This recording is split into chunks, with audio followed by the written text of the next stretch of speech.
Welcome back, listeners. This is the Reverend Mother Ana Luisa Armendariz here with End of Life Conversations. And my dear friends and I have decided that we are going to start talking about end of life conversations as it pertains to our daily lives and all the things that are dying constantly around us, be it trees and birds, end of dreams, and currently end of a lot of people's lives in our country. So, current events, stay tuned. Every single week, we will be here to talk about what is happening in the death realm.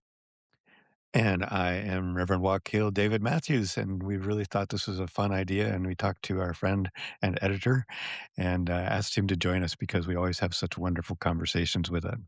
So, welcome. I am Sam Lee Zemke, editor for this podcast and minister and grief counselor in training. That's Great. right. Happy Great. to be here. Yeah. So we're looking at, of course, the current things that the first thing that comes to all of us when we think about current events is murder, um, because there's been really, really 2 very upsetting murders, and actually many more that we don't hear as much about that we're gonna mention later as well. And so we thought we would just have a conversation between the 3 of us, share our conversation with all of you, and invite you to think about, what you'd like to talk about in this regard. But, just to begin, I'd love to hear anybody, take it up. What's on your heart right now? Well, I'm going to jump into this fray because it's been really present with me, the state induced grief that we're all living through. It is a thing. People can Google it. There are papers written about state induced trauma. Mhm. And this is not the first time that a community at large, a nation, is moving through difficult times where the state becomes the perpetrator of death amongst us, whether it be in dreams of living safely or dreams of not being terrorized by bullets in yourself. But I wanted to talk about this because I found a quote by C.S. Lewis, and he writes, "No one ever told me that grief felt like fear." Mm. And I think that right now our collectiveness it has encountered such intense fear, and we don't know how to talk about it. Mhm. Again, like, a death has happened. A lot of us are in mourning. How do we talk to each other in this time as a community at large? Yeah, yeah. Mhm. And you mentioned earlier when we were talking about this that, one of the losses, one of the deaths that's going on is a loss of, connection to people because people, sometimes don't wanna talk about this or they have different opinions about it, and sometimes it can be really hard to even open up the conversation because it feels like there's another death right there. You wanna say, "This I feel so horrible about this," and they say, "Well, it wasn't really the fault of the Feel right. police," or whatever, and that just right away, there's a loss right there that really we need to acknowledge The and loss of acknowledge the connection. grief. Yeah. Mhm. You too. That's right. Yeah, so I was thinking about how we talk about the death of a loved one in our on our podcast, and it's been for 4 seasons, that's what we have talked about, and yet I want to invite people to hold this spot now that we always invite people to have a conversation with their loved ones or their community. This is the time. This is one Yeah. of the many times. And I recognize how difficult it is, and we were mentioning that, and it's like, I've noticed this even amongst my friends. Some people have a narrative that is different from my narrative of what we see in our news, and there becomes, like, a bit of a break in our connection, which I felt a lot of grief around that because, Yeah. as I watch people be terrorized, how is it that my brothers and sisters in my community are not seeing what I'm seeing and feeling what I'm feeling? So that is something to hold space for. Yeah. Exactly. When we mentioned in our in our conversation the the larger grief, and I think this has been ongoing for a long time, and at least I think we experienced it in 2020 as well, and the increased Mm, polarization of the grieving mhm, the death of a shared reality. mhm, Yeah. mhm. and maybe it's an illusion of a shared reality, but there's a death that we are waking up to, that we may live in a vastly different uh, Mm, world, awareness of the world, than our neighbors and community members. that's right. As an aside for our listeners who don't know me, but I've suddenly become very interested in watching horror films. And this is not something I've never wanted to do this because I've always felt they were too scary for me. And yet, a week ago, I watched Midsummer, which had come out a few years ago, and it's a very powerful movie. And spoiler alert: if you don't want to hear about it, turn it off for a few seconds. But there was a moment when the main character is watching people in a house who are going to be burned alive. And she's watching their whole community outside of it, just very quietly meditating, watching, bearing witness. They're not turning away. They're just standing there. And when the flames engulf the building and they know the people who are in there, they collectively start sobbing. They Mm, start gnashing their teeth and tears are flowing, and they're all doing it individually and collectively at once. And I thought that was the most powerful, image because when we are in state-induced trauma like we are currently experiencing, we feel like as we mourn the death of Alex and Renee from just in the last few weeks, right? It's, we can't turn around and just cry. We can't turn around and grieve and let ourselves be seen by other people. And so my new call to action is be okay with crying collectively. Be okay to show up. Be okay to all those memorials that are happening around the country and hold them, hold those people's and their tears. Just watch them. yeah, It's so yeah, important. yeah. Mm.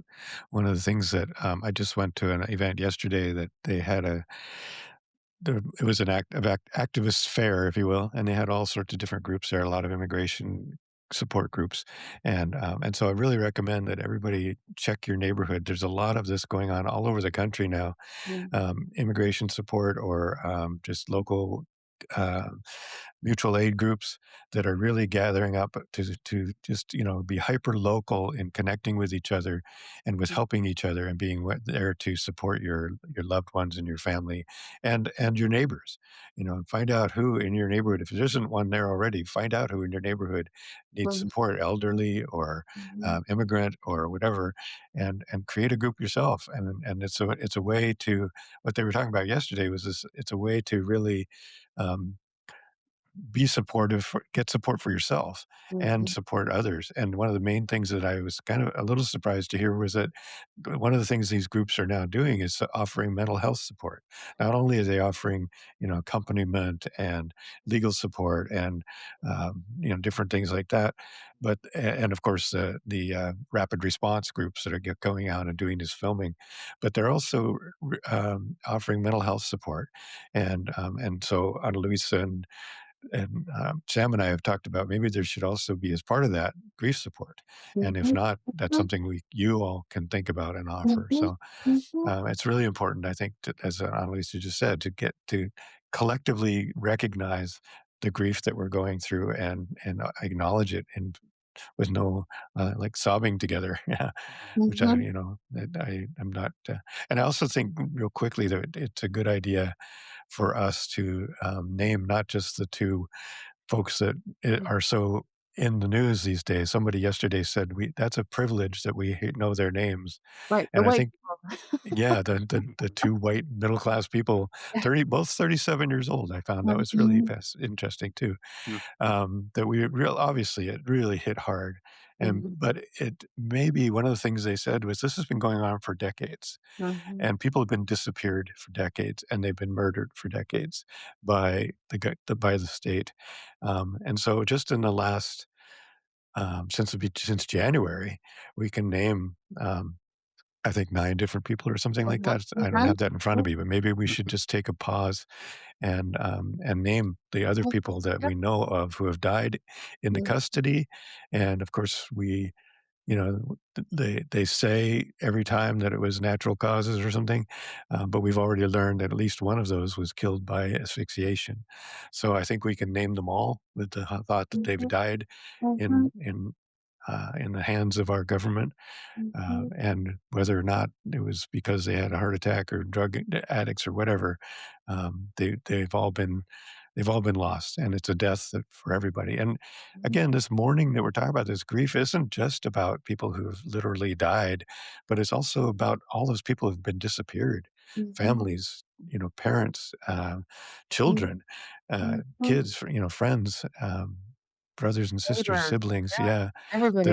that have just been Mhm, disappeared and are out of your lives, and we don't, in many cases, have no idea where they've been taken or mhm, if they're even in the country anymore. So, mhm. does somebody have that list? We could just go take a pause and read through the I yeah. yeah, I'll start the 6 deaths that have been reported in ICE detention facilities since the start of this year. Uh, Geraldo Lunas Campos, 55, from Cuba, died January 3rd at Camp East, Montana, Texas. Luis Gustavo Nunez Caceres, 42, from Honduras, died January 5th, the Joe Corley Processing Center in Texas. Luis Beltran Yanez Cruz, 68, from Honduras, died January 6th, uh, after being transported from Imperial Regional Detention Center in California. Brady La, 46, from Cambodia, died January 9th, Philadelphia. Victor Manuel Diaz, 34, 36, from Nicaragua, died January 14th, also at Camp East, Montana, Texas. Ver Sanchez Dominguez, 34, from Mexico, died January 14th. Robert A. Dayton Detention Facility in Georgia.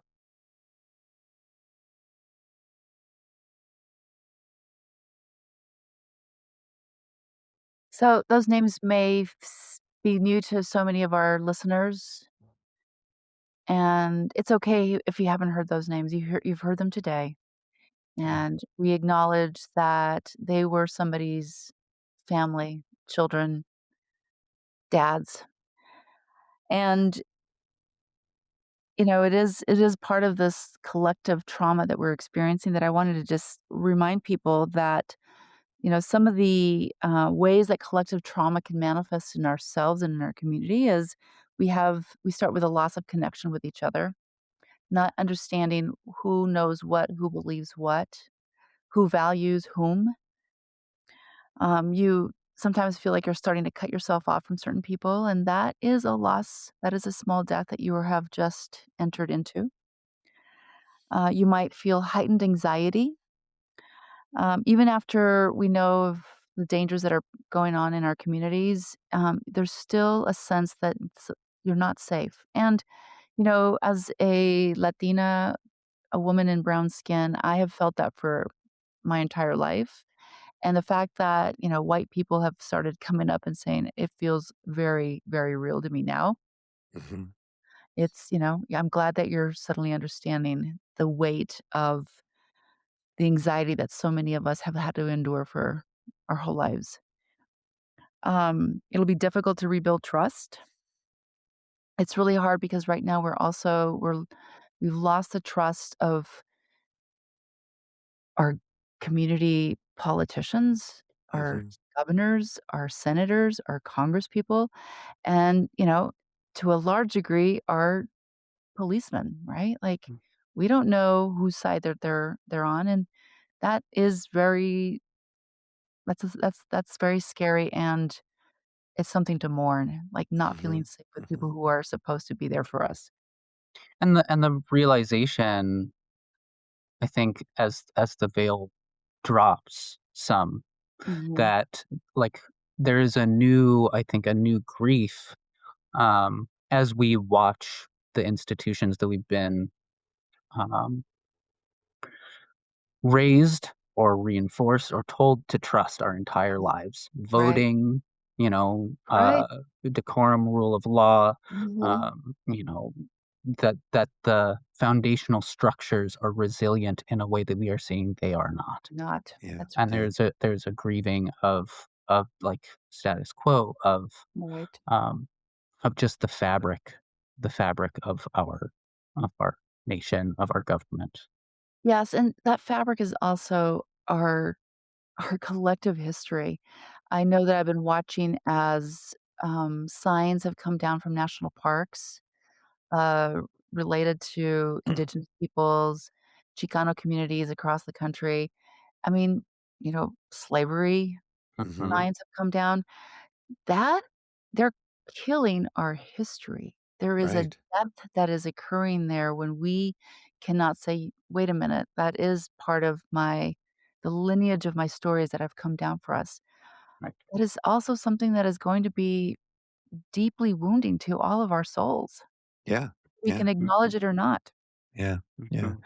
And in fact, this whole loss of the rule of law and the fact that that's no longer matters to at least a portion of our government, quote unquote, um, is just is it's a huge loss. It's a huge it's and it's as was spoken to yesterday. So many people now, I mean, are literally not comfortable leaving their homes.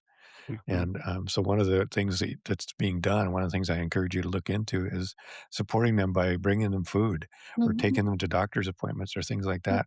So the accompaniment stuff. So there, that in itself is just a huge loss and grief that we should have to be living in a world and in a country that no longer believes in our Constitution, for God's sake, mhm, that doesn't matter to the people in charge, and that they're willing to totally break those rules, mhm, is yeah, it's hard to even be in this world, and but as you said, it's collapsing around us, and also there's that reality. I think the other part that's a loss and a grief for many of us, white middle class folks, is that we had this sort of illusion of that that's safety. been Right. broken and been dissolved, Mhm, and that we, our people of color, our friends and siblings of color have known for a long time wasn't real, Right. and that Right. now for us it's like, okay, that was never real. Fuck, mhm, that's not Mhm. that's a real big mhm, eye-opening loss, I think. mhm. Thank you for speaking to that, Wakil. I was just thinking about that, and especially, I mean, who was it? It was the Canadian Prime Minister or something this last week Yeah. spoke to that Yeah. that there was an illusion that everybody bought into for a Mhm, long time of, like, U.S. hegemony or, mhm, Western dominance, and everybody put their sign in the window and said, "Yeah, we'll do this," and we know the damage it's doing. We mhm, know the dark realities of it, and not everybody did, mhm, but the the grief of that veil dropping and realizing the illusory nature of it, and that, mhm, "Oh my god, I can feel it now, mhm, how real this is, and mhm, how, in many ways it was a lie told to keep mhm. me Yeah. keep me in line, keep me as a white-skinned individual, us as white-skinned individuals comfortable and complicit in this system." Mhm. Mhm. Absolutely. Mhm. Yeah. Yeah, I'm also to read a Brené Brown quote because Mm. she is the goddess of resilience and Trauma, yeah. yeah, so right, and getting over the shame and the pieces that hinder us from fully growing into our most amazing selves. And she says, "An experience of collective pain does not deliver us from grief or sadness. It is a ministry of presence. These moments remind us that we are not alone in our darkness and that our broken heart is connected to every heart that has known pain since the beginning of time." Mm. And so, I mentioned the pieces that you might be experiencing with the grief cycle that's going on right now collectively, but there's hope. We can just think about all of these hearts that are available to bear witness, to share in the collective mourning that we're experiencing. But I wanted to say, as somebody who works with a lot of folks with grief and loss, I I acknowledge the pain, I acknowledge the sorrow, and we're here to breathe together, Yeah. taking a breath Yeah. every day, every moment, right? Yeah. Mhm. Drink some water. Focus on those close to you, connect as much as you can to others. Don't be afraid to have the conversations. Yeah, yeah, You might find some people are very uncomfortable, but this is a conversation about an end, yeah, and it's okay. There are plenty of us who are open to having those conversations. Connect with someone who sees you and can hold that space because y we can't do it alone. We right, have to be right. constantly finding each other to connect. And if you can, create a ritual. Mhm, mhm. Find she says here, rituals provide a structure and meaning in times of chaos. If it means lighting a candle, if it means drawing a hot bath with some Epsom salts, if it means reading your favorite kid's book to remind you of the sweet times that you've had, do anything over and over again to just remember and have your body not be in fight or flight constantly. Yeah, yeah. And I think And getting into the forest or into nature in any way you can. Mhm, And one of the mhm, things I really enjoy or like that I was taught a while back was when you walk into a nature spot to stop and pause at the entrance mhm, and recognize that you're it's a threshold, that you're mhm, stepping into sacred this ground. beautiful yeah, that you're stepping into this beautiful collection. That's a community that can Mhm, support you and that you mhm, can feel and connect to the trees, the soil, the bugs, you know, the mycelia and that be breathed by mhm. the forest and by the trees and by the nature that's around us. That's another community that you can go to for comfort. Yeah. Yeah. And speaking of community, as as the resident not quite professional death worker, um, I want to encourage people, as we say, like, oh, reach out to people, do this in community, find the places in your community that might be doing grief work. And if there aren't, do it yourself. You don't Mhm, have to be a professional to do it. Right. All of these actions for processing this grief, if you have friends, if you have people mhm, in your community that are feeling the same kind of thing, have a mhm, potluck or go mhm. on a hike together and Right. do these ritual things together, Mhm. Mhm, and you can process through that, um, mhm, Yeah, yeah, either alone or cooperatively and yeah. mhm, in a mhm. communal way, in a very ad hoc DIY punk rock way. That's right. Absolutely. And, that's when the mutual aid groups are really important, and you could find those Mhm, folks around your community. I'm also gonna share that, years ago, a healer I worked with mentioned when you're going through really dark times, rather than internalizing and staying too still, sometimes the best medicine is to go out and serve others. Mm, So if you're feeling like isolated, maybe you don't have a community to connect with because perhaps your community sees the world very differently and you're feeling very abandoned. The one thing you can do is go out and help somebody else. I mean, even though there might not be frontline workers around you, there are still people who have sick kids. There are still mhm. people who are elderly and shut in. Like, you can, give yourself to someone else's plight, and that is also a form of connecting during your dark times. Yeah, beautiful. I know a woman who, one day was walking in her little town and again, sort of felt like she was isolated. She was an older woman and she didn't really have community around her, but she was walking and she saw a homeless man and she had a Mhm. sandwich in her bag and gave him the sandwich. And then she got so inspired that she started making sandwiches and going around passing them out. And she got to the point where she was making literally hundreds of sandwiches every week.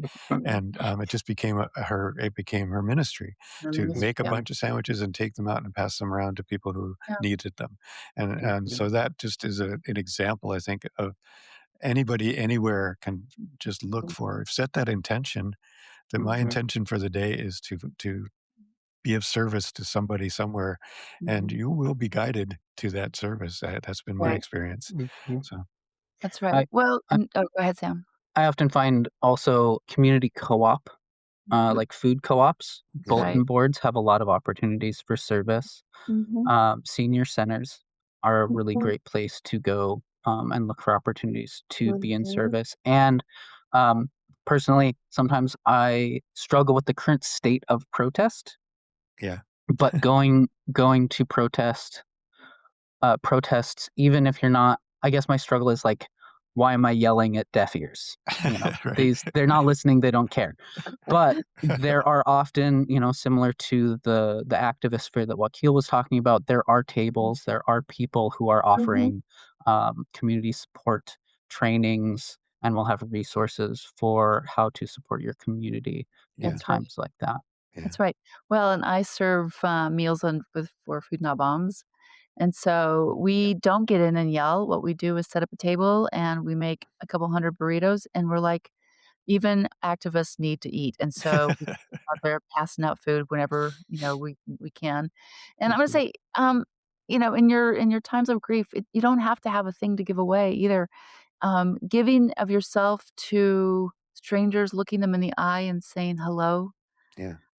walking past, a person with a really cool hat or a pin, saying, "Hey, that looks super cool." People's eyes light up with just a human sound going towards them. My practice in the morning is seeing people who have slept on the street and just saying good morning to them. Mhm. And, it's not about the thing, it's about you being in service to the community in this time of grief and longing, because we're all longing. Yeah. And there's a lot of work to do in giving. I have a friend who volunteers for animal shelters and walking their dogs. Like, if you really can't stand the state of politics, but it's still affecting you, there are lots of animals who would love to have your presence. Mhm. Very good, very good.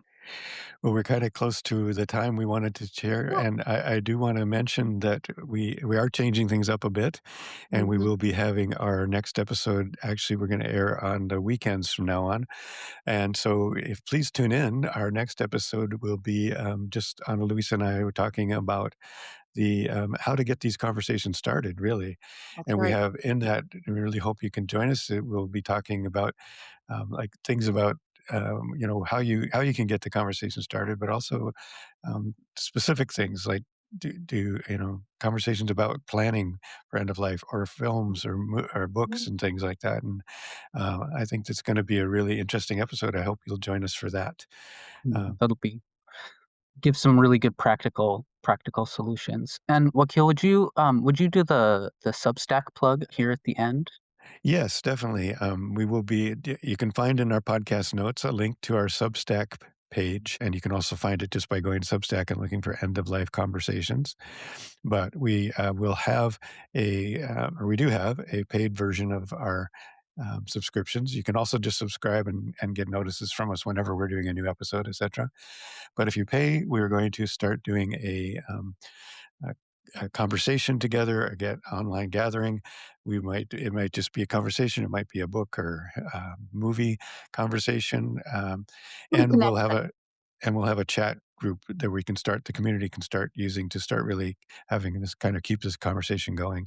So I Mhm. really would love to have more people join us for that, and we would appreciate it. And it doesn't have to be expensive, but whatever you can afford Mhm. will help us keep doing this work, and we really appreciate that.